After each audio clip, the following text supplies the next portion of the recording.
ஓ முருகா! வெற்றிவேல் முருகா! வேலுண்டு வினையில்லை, மயிலுண்டு பயமில்லை. என் அன்பு தங்கமே, உன் துணை உன்னுடன் சேர்ந்து விடுவார் என்று நம்பிக்கையோடு நீ காத்திருக்கின்றாய். உன்னிடத்தில் மிக முக்கியமான விஷயத்தை கூறவே உன் அப்பா நான் வந்துள்ளேன். இதை முழுமையாக கேட்டுவிடு தங்கமே. மனதை அமைதிப்படுத்தி இதை கவனமாக கேள். உன் துணை எப்படியாவது உன்னிடம் வந்து விடுவார். சின்ன சண்டை தானே, ஆனால் அது பெரிதளவில் முடிந்து இப்பொழுது பிரியும் சூழல் ஏற்பட்டு விட்டது. சிறு சிறு சண்டைகள் பெரிய மனக்கசப்புகளாக மாறி சூழ்நிலையும் எங்களுக்கு வெவ்வேறாக காட்டி சூழ்ச்சிகள் பல நடந்து எங்கள் இருவரையும் பிரித்து விட்டனர். நாங்கள் இருவரும் பேசி தீர்த்து வந்தால் இந்நேரம் பிரச்சனையே இருந்திருக்காது.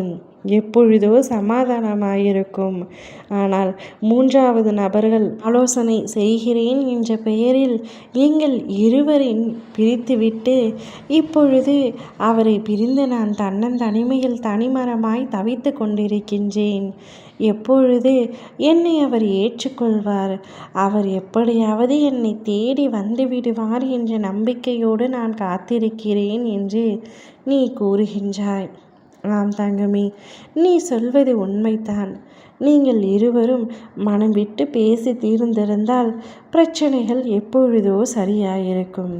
கணவன் மனைவி என்றால் பிரச்சனைகள் வராமல் இல்லை. அதை மனம் விட்டு அமர்ந்து சிறிது நேரம் பேசினாலே அனைத்தும் சரியாகிவிடும். குடும்பத்தில் இருக்கும் மற்றவர்கள் ஈடுபடுவதால் தான் பிரச்சனைகள் முட்டுகிறது. அது கூட தெரியாமல் ஆலோசனை என்ற பெயரில் உங்கள் வாழ்க்கையை அழித்து இப்பொழுது அவர்கள் சந்தோஷமாக இருக்கின்றார்கள்.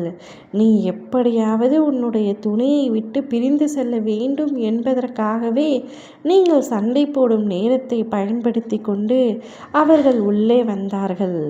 உன் துணையின் வீட்டார்கள் மிகவும் கீழ்த்தரமான எண்ணங்களையும் புத்திகளையும் கொண்டுள்ளார்கள்.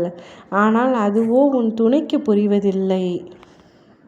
அவர்கள் சொல் பேச்சை கேட்டு சுய புத்தி இல்லாமல் இப்பொழுது உன்னை பிரிந்துவிட்டு எப்பொழுதும் நிரந்தரமாக பிரிய போகிறேன் என்று நினைத்து கொண்டு இருக்கின்றார். அவரை என்ன சொல்வது என்று புரியவில்லை. நீ வருத்தம் கொள்ளாதே.